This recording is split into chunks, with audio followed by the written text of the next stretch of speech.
کا گروہ ہوگا اور ایک اہل النار ہوں گے. اور اللہ رب العالمین ان دونوں گروہوں کا استقبال کریں گے. اللہ قرآن مجید میں فرماتے ہیں جو نیک لوگ ہوں گے، جو میرے بندے جنہوں نے اپنی زندگی میرے احکامات کے مطابق بسر کی ہوگی اور اس وقت کو صحیح صرف کیا ہوگا، اللہ فرماتے ہیں جب ایسے لوگ میرے سامنے آئیں گے تو میں ان کا یوں استقبال کروں گا، یا ایتھا النفس المطمئنہ ارجعی الی ربک راضیۃ مرضیہ فادخلی فی عبادی وادخلی جنتی. اللہ فرماتے ہیں جب ایسا بندہ جس نے اس وقت کو، اس دنیا کی زندگی کو صحیح معنوں میں صرف کیا ہوگا، جب ایسا آدمی میرے سامنے آئے گا میں اس کو خوش ہو کے کہوں گا اے مطمئن نفس ارجعی الی ربک، اپنے رب سے ملاقات کر. فادخلی فی عبادی، یہ جنتیوں کا قافلہ جا رہا ہے. فادخلی فی عبادی، تو ان میں شامل ہو جا. وادخلی جنتی، اور میری جنت کا وارث بن جا. اور پھر دوسرا گروہ، اس کا استقبال کیسے ہوگا؟ جنہوں نے اپنی اس دنیا کی زندگی کو منمانیوں میں صرف کر دیا، خواہشات کے پیچھے لگا دیا اور اپنی خواہشات کو اپنا الہ بنا لیا. اللہ فرماتے ہیں جب ایسے لوگ میرے سامنے آئیں گے پھر میں استقبال ان کا کیسے کروں گا؟ فرشتوں کو کہوں گا خذوہ فغلوہ ثم الجحیم صلوہ ثم فی سلسلۃ ذرعہا 70 ذراعا فاسلکوہ انہ کان لا یؤمن باللہ العظیم. اللہ فرماتے ہیں یہ دوسرا گروہ جو ہے جب میرے سامنے آئے گا میں فرشتوں کو کہوں گا خذو، ان کو پکڑو، خلو، اور اس کی گردنوں میں، ان کی گردنوں میں توق ڈال دو. ثم فی سلسلۃ ذرعہا 70 ذراعا فاسلکوہ، وہ جہنم کی 70 ہاتھ لمبی زنجیریں پکڑو اور ان کو اس میں جکڑ دو. انہ کان لا یؤمن باللہ العظیم، یہ ایسا سرکش تھا، یہ ایسا باغی تھا، ایسا متکبر تھا، ایسی اس کے اندر تحلی تھی، میری آیات اس کے سامنے پڑھی جاتی، اسے بار بار بتایا گیا کہ وما متاع الحیات الدنیا فی الآخرۃ الا قلیل، اس دنیا کی کوئی حقیقت نہیں، اس دنیا پہ اعتماد نہیں کرنا، یہ دنیا دائمی نہیں ہے، یہ عارضی ہے. لیکن یہ دنیا کے عیش و عشرت میں پڑھ کر اس قدر اس میں مگن ہو گیا، اس قدر اس میں کھو دیا کہ جب میری آیات اس کے سامنے پڑھی جاتی لاحیۃ قلوبہم، یہ غفلت میں پڑا رہتا، ایک کان سے سنتا دوسرے کان سے نکال دیتا. اب اس کو پکڑو، انہ کان لا یؤمن باللہ العظیم، یہ زبان سے تو کہتا تھا موت آئے گی، قبر ہے، حشر ہے، قیامت ہے، جنت ہے، دوزخ ہے، زبان سے اس بات کا اقرار کرتا تھا لیکن عملی طور پہ اس کی نفی کرتا تھا. میرے بھائیوں اب دیکھیں یہ دونوں گروہ، دونوں جماعتیں اللہ رب العالمین نے ان کا انجام ہمارے سامنے رکھ دیا. اللہ قرآن میں فرماتے ہیں فہدیناہ النجدین، اے انسان یہ جنت کا راستہ اور یہ جنت کا راستہ، جہنم کا راستہ، یہ دونوں راستے میں نے تیرے سامنے رکھ دیے ہیں. وَإِمَّا شَاكِرًا وَإِمَّا كَفُورًا، اب یہ تیری فہم و فراست میں نے چھوڑ دیا، تو کون سے راستے کا اختیار کرتا ہے؟ جنتیوں کے قافلے میں شامل ہوتا ہے یا جہنمیوں کے کارواں کا ساتھی بنتا ہے؟ لیکن اس کے ساتھ اللہ نے فرما دیا وَلَا يَرْضَىٰ لِعِبَادِهِ الْكُفْرَ، کہ میرے بندو میں کفر کو پسند نہیں کرتا. یہ تمہارا جہنم میں جانا مجھ پہ ناگوار گزرتا ہے لیکن میں تمہیں پکڑ کر صراط مستقیم پہ نہیں لاؤں گا. یہ دونوں راستے اور دونوں راستوں پہ چلنے والے جو راہی ہیں ان کا انجام میں نے تمہارے سامنے رکھ دیا ہے. اب جو تو چاہتا ہے خود فیصلہ کر لے.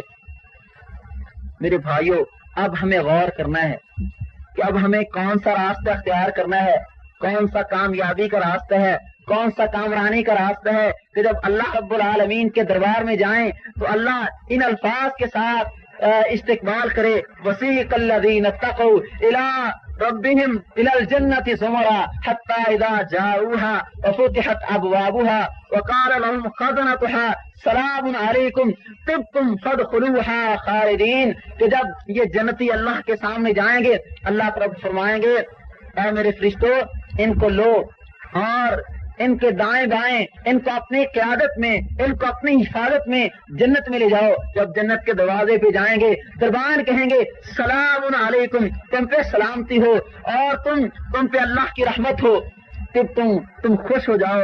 فادخلوها خالدین، اس جنت کے وارث بن جاؤ. اور اللہ ہی ان الفاظ کے ساتھ استقبال کریں گے سلام قولا من رب الرحیم، کہ تمہارے رب کی طرف سے تم پہ سلامتی ہے. میرے بھائیوں اگر اس قافلے میں شامل ہونا ہے، ان لوگوں کے ساتھی بننا ہے، اس کے لیے طریقہ کار کیا ہے، جہنم سے بچنا کیسے ہے، جنت کا راستہ کیسے اپنانا ہے، اللہ رب العالمین نے قرآن مجید میں وہ نسخہ بتایا، اس فارمولے کا ذکر کیا۔ اللہ فرماتے ہیں یا ایھا الذین آمنوا هل ادلکم علی تجارۃ تنجیکم من عذاب علیم تؤمنون باللہ ورسولہ وتجاہدون فی سبیل اللہ باموالکم وانفسکم ذالکم خیر لکم ان کنتم تعلمون۔ اللہ فرماتے ہیں اے ایمان والو، میں تمہاری رہنمائی ایک تجارت کی طرف کرتا ہوں، ایک کاروبار میں تمہیں بتاتا ہوں، اگر تم اس کاروبار کے اختیار کر لو، اس تجارت کے تم تاجر بن جاؤ، ویسی تجارت ہے لن تبور، جس میں گھاٹے کا، نقصان کا اندیشہ ہی نہیں، جس میں سارے کا سارا نفع ہی نفع ہے۔ فرمایا اس تجارت کا فائدہ کیا ہوگا؟ تنجیکم من عذاب علیم، جہنم کی دردناک آگ سے بچ جاؤ گے۔ وَيُدْخِلْكُمْ جَنَّاتٍ تَجْرِي مِن تَحْتِهَا الْأَنْهَارُ، تمہیں اللہ جنت کا وارث بنا دے گا جن کے نیچے سے نہریں بہ رہی ہیں۔ اب وہ تجارت کیا ہے؟ اللہ فرماتے ہیں تؤمنون باللہ، اس تجارت کا پہلا حصہ یہ ہے، اس تجارت کا پہلا نقطہ یہ ہے کہ تم اللہ پہ ایمان لے آؤ۔ اللہ پہ ایمان لانے کا مطلب کیا ہے؟ کہ تم اپنے عقیدے کی اصلاح کر لو، اپنے عقیدے کو درست کر لو، عقیدہ توحید کو اپنے دل و دماغ میں راسخ کر لو، اللہ کی الوہیت، اللہ کی ربوبیت اور اللہ کی جو صفات ہیں ان کو صحیح معنی میں تسلیم کر لو، اور تم اس کے رسول پہ ایمان لے آؤ۔ اس کا مطلب کیا ہے؟ کہ تم اپنے سامنے اپنے لیے آئیڈیل، اپنے لیے نمونہ محمد الرسول اللہ صلی اللہ علیہ وسلم کو بنا لو، اپنے جسم سے لے کے گھر بار معاشرہ اور اپنی جتنے تمہارے دنیا کے معاملات ہیں سب میں محمد الرسول اللہ صلی اللہ علیہ وسلم کو اسوہ حسنہ تسلیم کر لو۔ اب جب ہم یہ کام کر لیں گے، اللہ فرماتے ہیں تیسرا کام تمہیں یہ کرنا ہے وَتُجَاهِدُونَ فِي سَبِيلِ اللَّهِ بِأَمْوَالِكُمْ وَأَنفُسِكُمْ، اللہ پہ ایمان لے آئے، اللہ کے رسول پہ ایمان لے آئے۔ تیسرا کام تمہیں یہ کرنا ہے کہ جس اللہ کی توحید کو تم نے قبول کیا ہے، جس اللہ کی الوہیت کو تم نے مانا ہے، جس اللہ کی توحید کا تم نے اعلان کیا ہے کہ لا الہ الا اللہ فاعلم انہ لا الہ الا اللہ، اللہ کے سوا کوئی عبادت کے لائق نہیں، اللہ کے سوا کوئی سجدے کے لائق نہیں، کوئی رکوع کے لائق نہیں، کوئی عبادت کے لائق نہیں۔ جس کا اقرار کیا ہے اللہ کی توحید کا، اللہ کی توحید کو لے کے اٹھو، اور جس نبی کی رسالت پہ ایمان لائے ہو، جس نبی کے دین کو تم نے قبول کیا ہے، اس دین کے پرچم کو لے کے اٹھو۔ وَتُجَاهِدُونَ فِي سَبِيلِ اللَّهِ، توحید کے غلبے کے لیے، دین اسلام کو ادیان باطنہ پہ غالب کرنے کے لیے تم میدان جہاد میں اترو اور اپنا مال و جان اس راستے میں صرف کر دو۔ اب سوال پیدا ہوتا ہے، اللہ تجھ پہ ایمان بھی لے آئے، تیرے نبی کو اپنا رہبر و رہنما بھی تسلیم کر لیا، جہاد بھی کر لیا، اب اس کا ہمیں فائدہ کیا ہوگا؟ اللہ فرماتے ہیں یہی تو وہ تجارت ہے جس کے بارے میں نے تمہیں فرمایا ہے تنجیکم من عذاب علیم، جب یہ تجارت، یہ کاروبار اختیار کر لو گے جہنم کی آگ سے بچ جاؤ گے اور اللہ تمہیں جنت کا وارث بنا دے گا۔ میرے بھائیوں، یہ وہ راستہ ہے، یہ وہ صراط مستقیم ہے جو جہنم سے بچنے کے لیے اور جنت کے داخلے کے لیے اللہ رب العالمین نے ہمارے سامنے رکھی ہے، اور یہی وہ راستہ ہے، یہی وہ طریق ہے کہ جس پہ چل کر اللہ کا دین غالب آ سکتا ہے۔ اور رات آپ نے محترم ابو عبداللہ بھائی سے غلبہ اسلام کا 90 طریقہ کار آپ نے سنا، اس میں بھی یہی بات تھی کہ جب ہم اس راستے کے اختیار کریں گے جو اللہ رب العالمین نے ہمارے لیے متعین کیا ہے تو پھر ہی کامیابی ممکن ہے، پھر ہی اللہ کا دین کے غالب آنے کے مواقع میسر آ سکتے ہیں۔ ابو داؤد کی صحیح حدیث ہے، رسول اللہ صلی اللہ علیہ وسلم نے فرمایا من یعش منکم بعدی